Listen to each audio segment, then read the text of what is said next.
So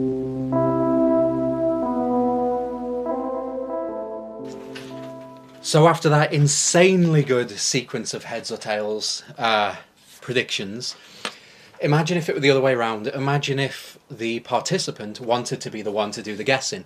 And the thing is, with all of the methods you shared, you could have them do that too. Because if you've got one person making random heads or tails choices and another person guessing, I mean, with a little bit of thought, you would be able to want to head that as well, because sooner or later, the right choices are going to align and you will have another person predicting the outcome of somebody else's imaginary coin tosses. So speaking of coin tosses, this is something that is available through Mindhouse that I call Fate. It's a video download. It's in the bargain bin section of the Mindhouse products. But I thought I'd include it here as well because it makes sense to. It makes sense to put something like this in a project like this. So firstly, before I show you this, this is, this, you can do this with any coin. But earlier on you mentioned that you saw a cup where you take a coin, drop it in, and somebody shakes it and look, and because it's electronic, you will know if it's heads or tails that they're looking at. My initial thought was go on any magic website or any joke store and buy yourself a couple of double-headed coins and double-tailed coins. And then using some basic coin sleights, you can learn a switch, so you can show a real coin that's got heads or tails, and then use any cup. And then let's say you've got a coin that's heads on both sides. You pick up the real coin and then just using, again, a basic coin sleight, drop your double-headed coin into the cup, give it to somebody to shake and have a look at, and you'll know that it's going to be heads.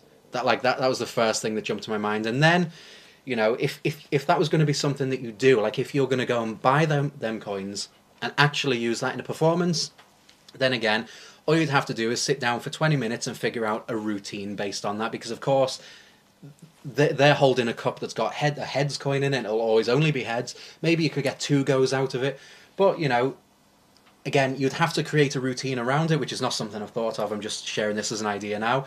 You could, of course, take that the cup back, tip out the coin, and again switch the coin back in. You could mess around with them. There's so much you could do with that, and again, you don't need an electronic cup to tell you. Of course, it's very clean. They can just hold the cup and shake it each time.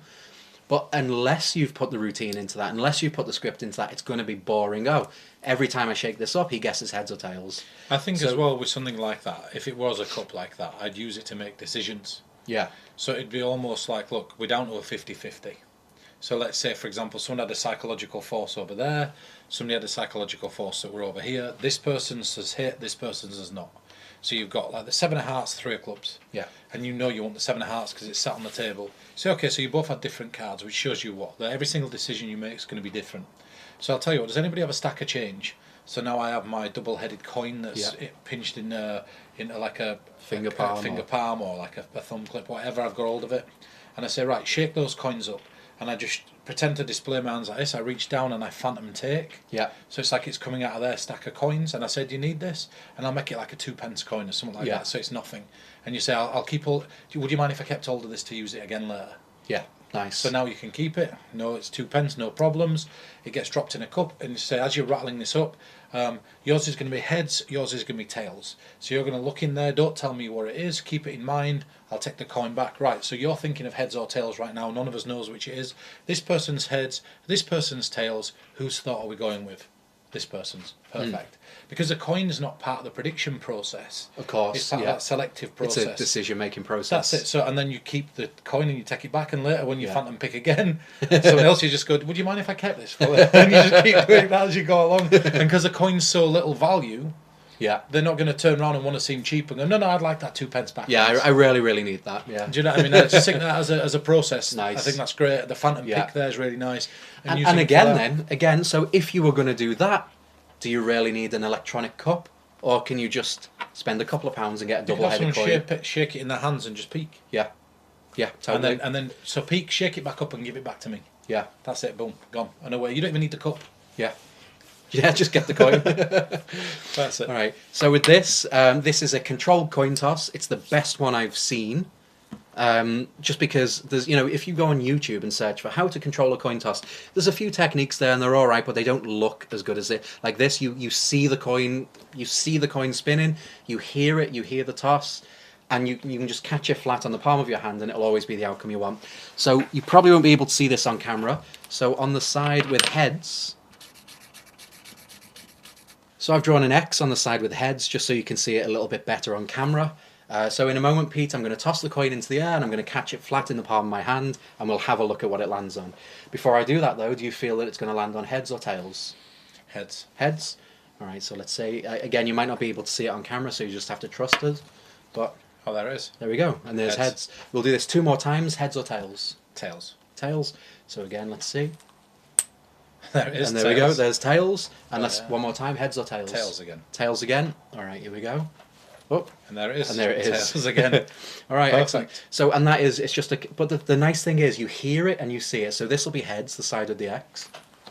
That was quite a high one, but as you can see. Yep, there it is. And there it is. So That's basically, like you would swear, right? You would swear that that coin's flipping. You hear it, but you can get it. So let's say we wanted to land on tails this time. You see? Yeah, it looks great. It looks great. Good.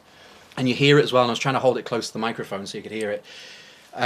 What's happening here is the coin isn't flipping. It's kind of it's kind of spinning on an axis, yeah. So the way this works is you are pinching the coin like so, with the side you want it to land on facing you. So I want this to land on heads, so the side with the X is facing me, and I'm tilting it down just a little bit like this. So the side with heads, the side with the X is facing up, so it's not perfectly like this, it's just like this. And then all I'm doing is using this finger to flick. I'm just sort of going through the motions at the same time. So I'm flicking the edge of the coin as I throw it and let go. So that's the action. And so it spins that way. So so what happens is as you flick it and let go, you're already holding it on its axis, and as you throw it, so essentially you're throwing it up straight into the air, but because you're giving it that flick, it's going to cause it to spin around your finger, and then it spins. But the illusion, like when it's spinning, you'd swear it was flipping, wouldn't you? And the nice thing is, as your finger hits it, you get the ching like sound when it goes up. Yeah. So to get this to land on heads. Yeah. There we go. And all you're doing is, as long as you catch it flat in your hand. Now the thing is, you will have to chase it while it's in the air, especially when you first start practicing this, because when you flick it, there is a chance you'll send it flying across the room. It's difficult in this light as well because every time I toss every time I toss the coin up and look, I'm blinded by the light. But that's essentially it. That's all that's happening. So as long as you can track it while it's in the air. Now sometimes, if like when you catch it, it should just land because it's not flipping. It's just spinning. When you catch it on your hand, sometimes it could bounce and like flip over again. If that's happening while you're practicing, it's just because you're flicking it too hard, right? That's basically it. So if you flick it too hard, it'll bounce when it lands in your hand. Otherwise, just a little bit of practice. So this will be heads, the side with the X. Okay, and there it is. And that's it. That's how you control the outcome of a coin toss. So this same technique, there were a Scottish magician back years and years and years ago that created a technique that were very similar to this. And then Carl Scott did a rejuvenated version of it. And I'm sure Carl won't mind me mentioning, if you don't know who Carl Scott is, Carl's an absolute legend, and his ideas are so out there. But there's a way to do this that if you didn't want to flip it and you were in a scenario like this with the lights, there's a way that you can do this if you've got a tabletop. And what you do, same technique. Do you want to just lift that up a little bit because it is going to make a bit of noise? We're just moving the microphone. If you angle the coin back before you spin it, they can slam their hand down on it, and it'll always end up which way up you want it to be. So let me explain that. If you lean the coin back, so let's say you want it to be the X, and you spin, so it's cold, freezing. When they slam down, it's going to land the way that you want it to land each time because it's only spinning on that axis. And it's better with a round coin. Don't use a 50p with this shape. Jagged edges. You want a round coin for this. But as soon as you take it and you spin it, and they slam down, it's going to land on the side. Yeah. Do you want it to land because the side you want it to land on, it's lent on an axis. Yeah, it's kind of pointing up. So it's only spinning on That's it. So with a round coin, it's not bouncing over. Yeah. It's not a very good coin to demonstrate it with, but it will work. That if you take a pound coin or a round coin and you spin it on that axis, so you can see it's so hard to even spin. When they put their hand down on it, it's going to land the exact way that you want it to land each time. So that's just by leaning it and spinning it, and then slamming your hand down. So that's that. I think that's pretty much puts to bed the heads or tails 50-50 coin toss. Yeah, I'm sure it does. There it is. So if you're wondering why some cups have just mysteriously appeared, it is because it is absolutely freezing cold in here. And it's always, last time you saw us in this room, we were filming Lost, and it was the opposite. We were sweating, it was so hot. And now it's the opposite. It's freezing cold. It's almost like the gods of mentalism heard us complaining that much about the heat last time. They've gone, right, okay, now you can have some cold, and it's freezing. Yeah, so look, you can see our voices. Yeah. We don't even need haze machines. And I'm pretty sure as well the camera lens is fogged up a little bit, so it's going to add a nice glow to everything that you're looking at. Well, hopefully it's going to look all right. It'll be fine. We'll work some out. But yeah, so let's move into another routine. I know that we did something like this on Lost, but now I've actually got permissions to share some of the things that I couldn't share on Lost. Okay. And therefore it means I can deep dive into it. And I know I just talked about this on the Grail, so it's fresh in my mind. Yeah. If you don't know what the Grail is, if you're interested in propolis mentalism, go out there and search that up. I'm not trying to shill that. I'm not putting the site out there. Just go and have a look. Lewis and I are on that. And you'll find it somewhere, I'm sure. So I want you to take this coin, place your hands behind your back. Now I want you to juggle that coin between your hands to the point that you have forgotten that I could know the order. And that doesn't make sense, but I could be keeping track. Yeah, okay. I just want you to get to the point where you feel, you know what, there's no way that you could know the order right now, and then bring your hands out. So right now this is in one of your hands and I don't know which. Now this first game really doesn't matter. It's a baseline or a foundation for me to work out the way that you think. So most people in the first game put the coin in their dominant hand, and you're like most people, so open this hand, there it is, right? Yeah, okay. Nice and simple. Yeah. Right? But we'll play again, so take it back behind your back, don't do anything just yet. I want you to think of a small number for me. Okay.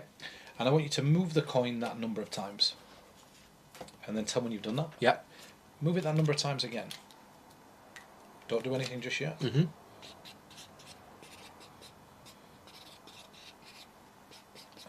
So I'm going to ask you, do you want to keep it where it is or do you want to move it? Keep it where it is. Okay, so I'm going to read what this says. It says you will place the coin in your right hand. That's exactly what I did. Okay. So we'll go again, put it back behind your back. Move it another number of times. Mm-hmm. Then move it that number of times again. Yeah. Now I'll ask you, do you want to keep it where it is or move it? Move it. Okay, so move it and bring your hands up. Now we're going to play a different game. If the coin's in this hand, you're going to tell the truth. If it's in this hand, you're going to lie. So don't say anything just yet. If it's in this hand, you're going to answer the next set of questions as a truth teller. If it's in this hand, you're going to lie. Now, I don't know where it is. I don't know where it ended up. But I'm going to ask you, and pause before you answer. If you were born 2 months after the month you were born, what month would you be born? December. Say that again. December. Okay, I don't know if you're lying. Put your hands behind your back again. Don't do anything just yet. Okay, move the coin into the other hand. Mm-hmm. And then move the coin again. Mm-hmm. Give me a small number. Say out loud. 2. Move it 2 times. I'm going to ask you, do you want to keep it where it is or do you want to move it one more time? Keep it where it is. Okay, so bring your hands out. Okay, there it is. There Right, it is. let's go again. Put it behind your back. You can move it as much as you want. Okay. It really doesn't matter how many times you move it. And then turn facing me. Look at me. So don't do anything. Just look right at me.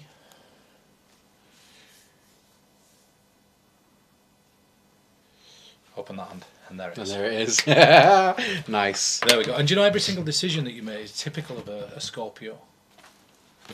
Perfect. And it allows me to reveal the star sign on the Of course, yeah. Now, well, one of two, but in this scenario, I were very lucky because I know that you were born the same month as me, Yeah. practically the same day. Yeah, but that's my not the birthday's method. the day before Yeah, yours. but that's not the method in this. So, but it just allowed me to have the nicest out there, and I will talk about that. So this is really simple. There was one part of this where I absolutely bullshitted through my back teeth, and I hope it didn't come across that way on camera. But I think it was fun. I actually wrote.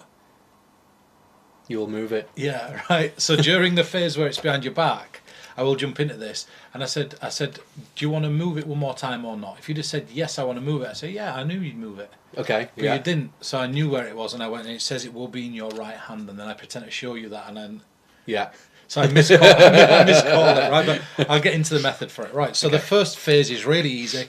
You take the coin and then you place it behind your back. I ask you to mix it up, and I'm going to use what's called a hanging statement. But I'm going to give myself the ability to be wrong in the first round. Okay. So I start out, and I know I fluffed a line right at the beginning of this, but it really doesn't matter. I say, the idea is this. You're going to juggle it to the point, and I did say in the run-up to this, I shouldn't have said it, that you forget that I could know the order. That ain't what I meant. What I meant was you're going to juggle this up to the point there's no way I can know the order. That's what the line would usually be. And again, sometimes we say things that are not right. We're not perfect all the time. Yeah, but that's right? fine. Like, I understood what you meant. Yes, and I just clarified. So, just keep moving. If you ever make a slip up like that in performance, don't worry about it. Just keep moving Yeah. or clarify what it is you meant, or even just point out. And what I mean by that is, do you know what I Yeah. mean? So right now I don't know where the coin is, and that doesn't matter. I say this first round is a baseline, a foundation to understand how you think. So it doesn't matter if it's wrong or right. All it's going to do is tell me the level I need to play the game at in order to beat you. So now I look at you and I say, now most people, and I watch what you're doing earlier, drinking, picking stuff up, writing stuff down. I work out the dominant hand of pretty much everybody that I'm sat with. Not consciously, but it's something I do subconsciously now just because it helps me later on. Yeah. So I say to you, most people in the first round put the coin in their dominant hand, and then you Just smirk. automatically. You can't help yourself smirk. Yeah. I go, most people, and I smile, put the coin in the dominant hand. If I see you smirking back, I say, open this hand. Yeah. And I get the hit. Now let's say that you'd put it into this hand and you don't smirk. I look at you and I say, most people would put the coin in their dominant hand. But you're not like most people. Open this hand. And there it is. It's a hanging statement. So let's say I totally fluff that. I totally fluff it. It's in this hand. You place the coin back into there. And let's say that you don't smirk and you're stone-faced. I go, now most people put the coin in their dominant hand. But I don't think you're like most people. Open this hand. Okay, now I think I know how you play. I think I know I can beat you every time. Yeah. Perfect. I've given myself the ability to fail at the first round. The nice thing is there, like, let me get my head around this. They've put the coin in the dominant hand. And you were right in saying most people put the coin in the dominant hand, but you don't get a reaction. So you've gone to the other hand. Yeah. And I do point this out on the Grail. What I say is there, you could say, open this hand. And I go, okay, so you did put it into your dominant hand. And I do point that out just on the to Grail. remind them. Basically, just so you all know I was right there. That's it. And I do mention that on there. Yeah. But it's again, it's... At this point, in this phase, it doesn't matter. It doesn't it's matter. Just it's You're a giving yourself calibration. that's a calibration. That's a good word. So now what I do is I watch which hand you take it behind your back in. That's important. So I say, don't do anything yet. Just place your hands behind your back. Don't move. Yeah. So now this comes courtesy of Manas Kartsikis and Fraser Parker with their technique, and I really loved it, and I used it for a lot of different things. Again, I'm not trying to plug the Grail, but it's important. I don't want people that got the Grail thinking that I'm not going to mention the fact that it's on there. Yeah, of course. It's just the same as you with the coin flip. I want people to know where I've put this, so if they want to deep dive on this topic, because I want to sort of move over it. So now I know it's in this hand. Yeah. What I do is, and if you could bring your hands out for this, just to show where it is, I ask you to move it a small number of times, and then when I ask you to move it that same number of times again, doesn't matter what number you pick, it's always going to end up in the hand it started with. Okay. So let's say that you give me a small number. 3. So move it 3 times. One, One, 2, 3. And now move it a small number of times again. 1, 2, 3. It's back there. Yeah, so give me another number. Uh, It could be any number. 4. So move it 4 times, 1, 2, 3, 4. and then 4 times again. And then 1, 2, 3, 4. Yeah, So as long of as you course. double up, it's always it's an even number. It doesn't matter how many numbers. If you double any number, it's always going to be an even number. So it's always going to end up back there. Nice. So now is where I played the game where I did the little miscall, and what I wrote is you will move it, and I steadily wrote that, and I look at it and I hold it like this, and I said, do you want to keep it where it is or do you want to move it? If you say I want to move it at that point, I put yeah, I know. Nice. But not only did I know that, I also know it's in your left hand. Yeah. Perfect. Right? Whatever the opposite hand is to what it started with, if they move it. Yeah. If not, what I do is I hold it like this and I go, do you want to move it? And they say no, and I go, this says that the coin will end up in your right hand. And I just point like that. And I miscall this, get rid. Nice. So that gives me the ability for 2 hits there by sprinkling that little bit in. Yeah, of course. And that little sprinkle is a very important little sprinkle. Now I'm going to do it again. Now this time I'm going to up it a little bit. So I do it again, and let's say that you've moved it a small number of times, you moved it a small number of times again. Yeah. I ask you, do you want to move one more time? Yes. So you move it into this hand now. So now I might guess again, or I might implement the next level, which is something that I love to do. It's harvesting. So I know it's here. So what I'm going to do is turn you into a truth teller. Yes. So I say if it's in this hand, in a moment you're going to tell the truth. If it's in this hand, you're going to lie. So now by doing that, so telling the truth, you're going to lie. If you were born 2 months after the month you were born, what month would you be born? So I'm a truth teller, which means I was born in October, so I'd say December. So you're always going to be a truth teller. If it's in this hand, Of course. I'm going to, let's say for example you decided not to move it and you were over there, I'm going to go, if it's in this hand you're going to lie, if it's in this hand you'll tell the truth. Of course. I just turn you into the truth teller by touching the hand that I know it's in. Yeah. So now you're going to answer the month 2 months after the month you were born. So now you give me that information, and all I do is go back 2 months. So if you said to me May, I go April, March. So now with March, I know the star signs are Taurus, Aries, and Taurus. So later on, I can make that decision. I can throw that in and sprinkle it in later, which I will explain in a minute. But that doesn't matter. It just gives me a piece of information. That piece of information could be anything. It could be something I want to get one ahead with later down the line. Yeah. It could be, if you were to double your favourite number, what number would it be? 6. So now I know your favourite number 3. Yeah. Right? And I go, okay, I don't know if you're telling the truth there. He's a good liar, isn't he? Do you know what I mean? Yeah. And then I get a laugh, and then I go, I'll tell you what, take your hands behind your back. But I know it's here still, right? Yeah. So take your hands behind your back. So then what I do is I go, move it into the other hand. Tell you what, move it again. Say out loud a small number. 4. So move it 4 times. And I'm just keeping track. Yeah. So if we were to do that out in front so people can see.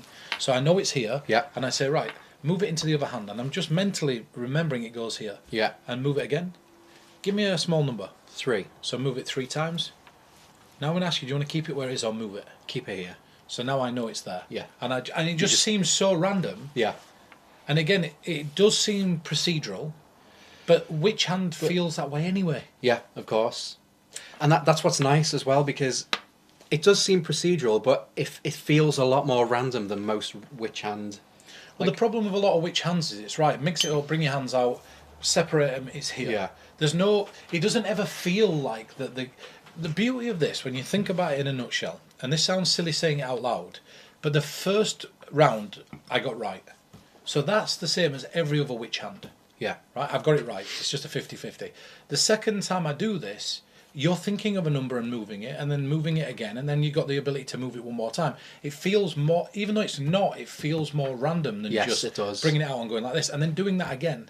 It feels more random, and then framing the lie or truth teller bit to it, and then at the end coming back. Yeah, there's just a lot more. It's a lot more engaging than mix it up, bring your hands out, this hand. Mix it up, bring your hands out, this hand. Make it like, It gets boring, but I always think as well that, you know, if you look at Dan White and Colin Cloud, they had some interesting ways to tack information onto this. Yeah. And you can do that with this sort of thing. I'm not going to go into what their routines are, but because you know where it is, you could say if it's in this hand, think of this. If it's in this hand, think of that. And you're forcing the outcome of whatever you want. So let's say you wanted to make 3 decisions, and 3 decisions that were going to lead to a bigger thing. Or like, you know, or you could eliminate, like, you know, if it's in, there's 2 participants that stand in front of you. Okay, so if it's in this hand, we'll go with you, and if it's in this hand, we'll go with you. Yeah. If it's in this hand, we'll go with you. If it's in this hand, we'll go with you. And you can. If it's in this hand, we'll use this book that happens to be gimmicked. If it's in this hand, we'll use the ungimmicked book. This is what I'm saying. Yeah. You can use it to force whatever you want. All of this stuff, and again, there were a concept that I created that were called piggybacking. Now that were inspired by something that were also called piggybacking in psychological subtleties, but it's not the same. It's not the same. What I always thought was, and again, I'm just throwing this out as a little jam bit. If I know something to be true, so if I said to you, don't say it, but just think of the first colour that pops into your head. Now, I'm going to ask you, be honest, did you change your mind or did you stick with that very first Stuck with the first one. Okay, so I'm going to name some colours out loud, and when I do, what I want you to do is I want you to assign yourself a different star sign. Okay. So I'm going to name some colours out loud, and when I do, all you're going to do is when I name your colour, say your star sign. So what I'll do is if I say, so I'm going to call it out, you're going to say a star sign. So if I said, and this could be anything. It could be 10 playing cards on a table, it could be whatever. So let's say I say to you, green. Name any star sign. Taurus. Okay, so blue. Capricorn. Red. Aries. Yellow. Sagittarius. Pink. Aquarius. So I know you're thinking of Aries. Yeah, I am. Just because I piggybacked off the fact that you were either going to be red or blue, but the hesitation when you were answering on blue allowed me with Aries to know you answered relatively quickly. And what I do is tact the thing that I know to be... I know it's going to be red or blue because that's the psychological force that everybody knows. If I forced you a triangle and a circle and I know that that's going to hit or I'm consistent with that, I can pin the selection of something else onto that psychological force. And that's why I call it piggybacking. If I said to you, just think of the first vegetable that pops into your mind, but don't say it. Now, I'm going to ask you to I'm going to name some things, and when I do, like there's 10 playing cards here, think of any one of them. Like when I point to yours, I want you to say the vegetable you're thinking of. For every other one, just name a random vegetable, but pause 5 seconds each time. All I do is wait till you say carrot. Yeah. And then I know that whichever one that I'm pointing to there, that when you say carrot, is likely the one that's yours, Yeah. or the two likely choices. So now I'm down to a 50-50, which is called piggybacking. That's the most foundational and basic way to explain it. But because I know that this to be true for definite, because it's mechanical as opposed to psychological, I can also tack those choices in reverse. Yeah. You know what I mean? And I can force whatever I want. So it's just a little thought practice. It's really nice because it allows you to put you're doing a routine anyway. So rather than that routine finishing and you starting afresh with a new one, by just getting something yourself secretly out of that routine, it gives you something to use in the next one. It gets you on ahead. Yeah. And it's great. And that will play a big part later on when we come to talk about the impression device section of this. Because if you can find out any information whatsoever, that information means they don't actually need to write anything down at all. Yeah. If you want to run ahead. So you could literally be in a bar and you overhear something, and it's like, oh, you know, next Tuesday I've got that Green Day concert coming up that I've been waiting for years. So you could bank that information, go around doing what you've got to do. Later on, hi guys, they talk whatever your introduction is. I'm the entertainment for the evening, whatever your introduction is. And then sit down and say, I'd like to show you something.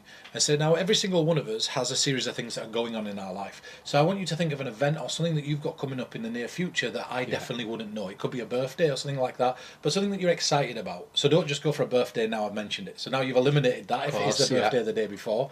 Now you know it's going to be that Green Day concert. Yeah. So now you could say, okay, and what I want you to do is I want you to think of a place in the world that you'd wish to travel to.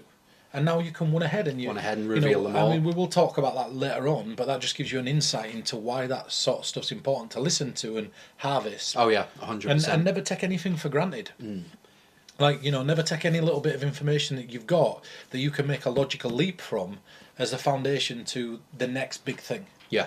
Right. So, I mean, this explains which hand, I think. But yeah, it definitely does. It's just one thing, because as well, if you're using electronics or magnetic coins or whatever, you're only limited to what's available.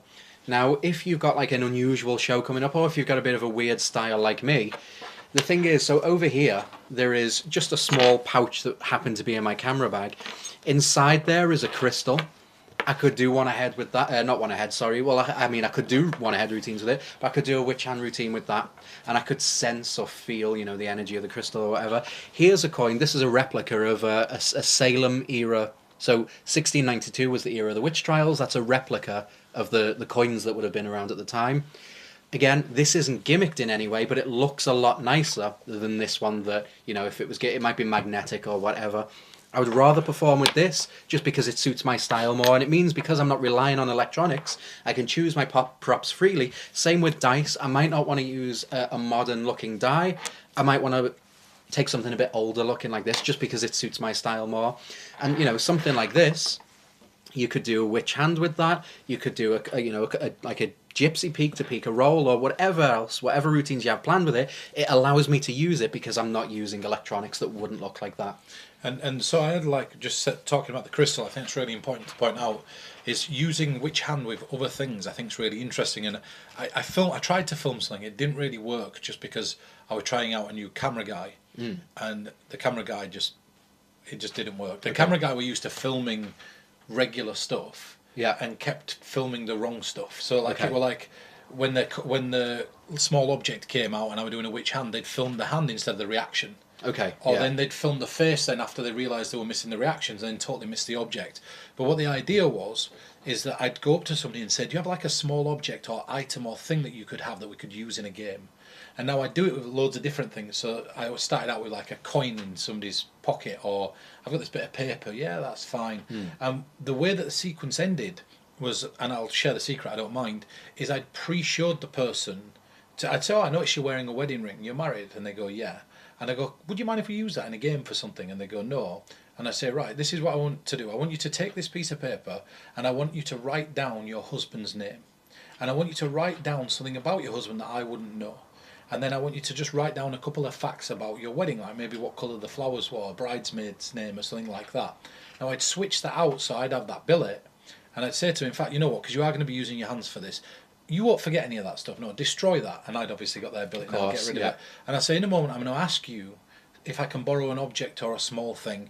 And whenever I do this, everybody always thinks that you're an actor. They always think that we've set something up, or that I know you, and that maybe I came to your wedding, or that I knew that this is this is a ring that I gave you, or whatever. So I'm going to ask you if you've got a small object. Just check your pockets for me, and then just say to me no, and then say would my ring work?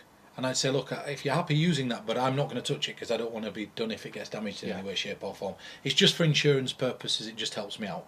So I've given you a little behind the scenes there or something. But now I know all this information about the husband's name and all the information about everything else. So what I can do at that point is I could say to them, I could say, thank you for stopping. Now, you've seen a montage of me doing this with coins and paper and this. And I go, thank you for stopping. Do you have a small object that we could use to play a game? There you go. So they go in their pockets, and then they look down and go, what about my ring? And I say, okay, if you're happy using that, I don't want it to get damaged, so I'm not going to touch it.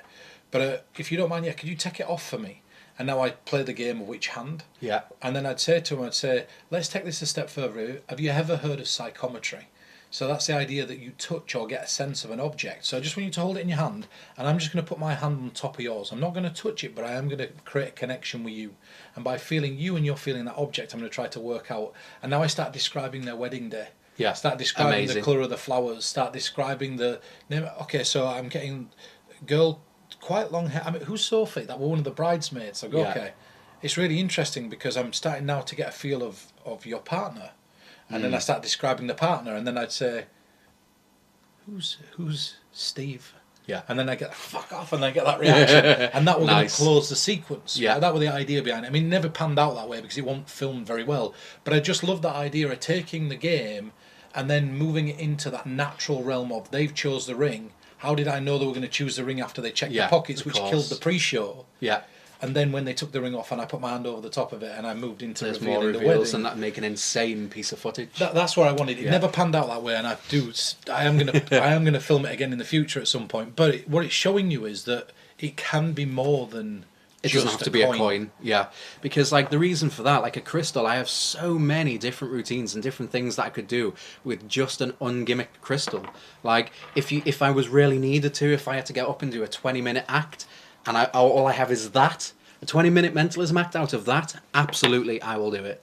Well, that's it. You've got something there, and there's a lot of things you can do with that. Yeah. You know, you could, especially with the technique that you've got there, if you know it's in their left or the right hand, you could say, right, I don't know what hand it's in.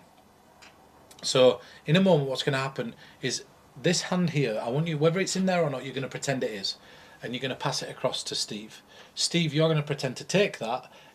Don't make it obvious if it's not there or if it is there, because I don't want to know whether you're actually taking it or you're not.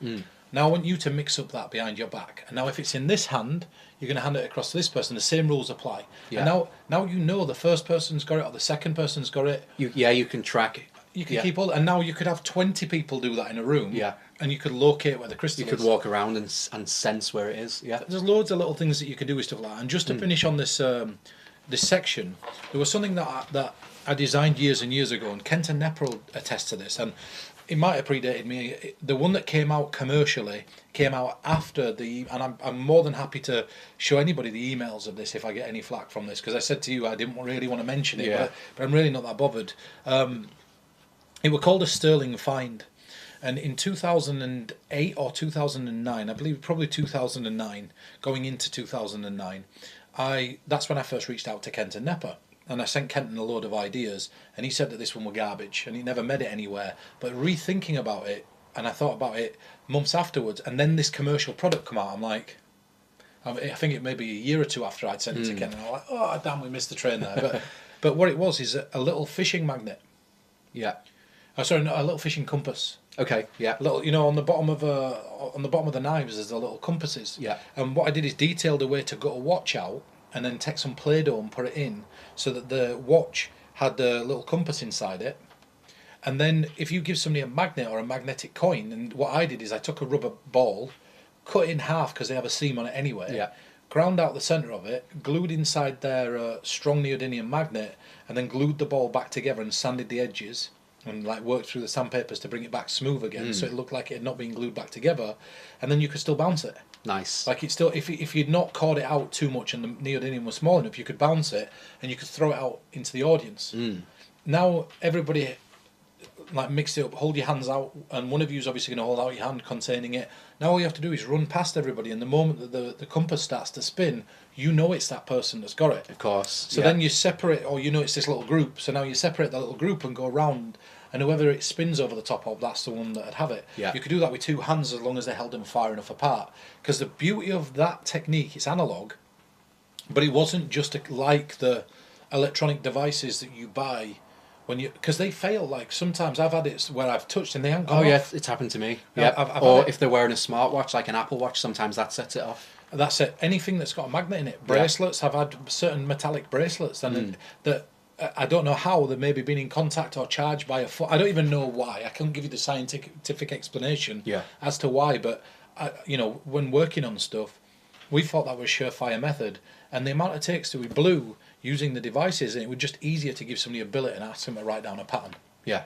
And that was when working on TV. So, and you know yourself, like I think a lot of people when they get into consulting or they want to consult, they'll say, oh, you want to guess the hand that something's in, just use this gadget. And that's all well and good when you've got your own production company that's filming it, or you've got a company that's decent.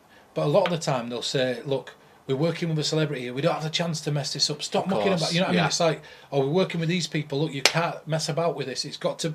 And you might get 5 minutes, a 5-minute window with a celebrity. That's it, and you've just got to make sure it's right. And it might have been expensive, so you've got to ensure that when you come away from that 5 minutes, you have usable footage. Well, what people don't realise is I think they think that these celebrities appear for free. Oh no, definitely not. for like an hour of their time, you're paying thousands for them to perform to them. Yeah. Right, that's the wild thing. It's like you're actually paying to perform to these people because to them it's a job. Yeah, of course. And I can tell you now that if they don't like something, they don't play up, they don't act. Of course not. Even if they're being paid, they do not act. They're paid to be there. They're not paid to act or react. And some of them just stone-faced and don't care. And We've experienced it ourselves. Yeah, I could tell you that, right? So you've got to make sure it hits. So sometimes, and I've been in these situations where you'll take one of these devices and it'll just out and out fail. Yeah. It'll out and out fail. And so these are good backups because guess what? I'm not getting a read. I'm not getting my read. So what do? You go, okay, so this first round, this is what's known as a baseline to figure out how you think. And then you take that electronic gimmick, cast it to the side or put it in your pocket and then go without. Move into this. And just move into this. That's it, and just open yourself up the ability to fail. Yeah. Another thing that I'll suggest is this. Write on a billet, this is the last little tip that I'm going to give you on this. Write on a billet, never refer to it as a billet, but write, I will let you win one game. And always keep that in your pocket. So now if you're in 2 games on your which hand and your device fails 2 games, 3 games in, and you notice it's failed, and then you turn around and say, okay, show me where it is, and it's not worked. And you go, okay, so you've won 1 game. That's the line you use there. And then you go, so don't do anything, take it behind your back, now move it a small number of times. Now move into your analog version. Yes. Yeah. So now out of the 5 games that we played there, how many games did you win? 1. Would you believe me if I told you that I let you win that game? No. Well, I did, and I'll show you why, because I wanted this to come true, and it says I will let you win 1 game. Perfect. And now you never lost that game. Yeah. Right, so these little things, these little sprinkles are going to give you, if you're using an electronic device, those get out of jail free cards. It allows you to transition into the analog version. That's it. And I think just go with the analog version anyway, Yeah. and then, cast aside your electronic versions and just see where you end up. Absolutely. But yeah, I think that's a good little section. Fantastic.